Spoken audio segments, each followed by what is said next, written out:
Paul തെസ്സലോനിക്കർക്കുള്ള തന്റെ കത്ത് കൃതജ്ഞതയോടെ തുറക്കുന്നു.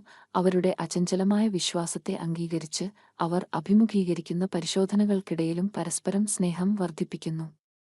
അവരുടെ സഹിഷ്ണുത ദൈവത്തിന്റെ നീതിനിഷ്ഠമായ ന്യായവിധിയുടെ തെളിവാണെന്ന് അവർക്ക് ഉറപ്പു നൽകിക്കൊണ്ട് കഷ്ടപ്പാടുകൾക്കിടയിലുള്ള അവരുടെ സ്ഥിരോത്സാഹത്തെ അവൻ അഭിനന്ദിക്കുന്നു.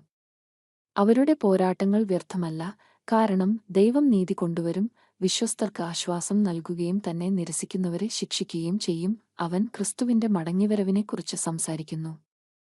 ദൈവത്തെ അറിയാത്തവരോ സുവിശേഷം അനുസരിക്കാത്തവരോ ആയവരുടെ മേൽ ന്യായവിധി കൊണ്ടുവരുന്ന യേശു തന്റെ ദൂതന്മാരോടൊപ്പം ജ്വലിക്കുന്ന അഗ്നിയിൽ വരുന്ന ഒരു ദിവസം വിവരിക്കുന്നു. ദുഷ്ടന്മാർ നിത്യനാശത്തെ അഭിമുഖീകരിക്കുമ്പോൾ വിശ്വാസികൾ അവന്റെ മഹത്വത്തിൽ പങ്കുചേരുകയും അവന്റെ രാജ്യത്തിന് യോഗ്യരായി കണക്കാക്കുകയും ചെയ്യും.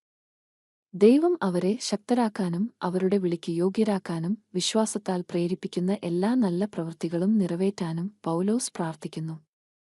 യേശുവിന്റെ നാമം അവരിൽ മഹത്വപ്പെടണമെന്നും അവർ ദൈവകൃപയാൽ അവനിൽ മഹത്വപ്പെടണമെന്നും അവന്റെ ആഗ്രഹമാണ്. കൂടുതൽ വീഡിയോകൾ കാണാൻ ലൈക്ക്, ഷെയർ, സബ്സ്ക്രൈബ് ചെയ്യുക.